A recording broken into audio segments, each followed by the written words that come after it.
మన చేతిలో ఉన్నది భగవన్నామం, మర్చిపోకండి. నేను మొదట చివర జీవితం అంతా చెప్పే మాట ఇది.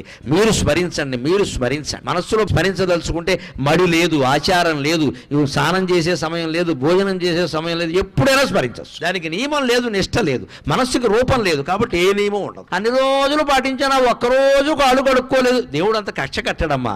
దేవుడిని పిశాచం అనుకోకండి, దేవుడు ప్రియుడు. నువ్వు ఒక్కరోజు నియమం తప్పితే దేవుడు కక్ష కడతాడా?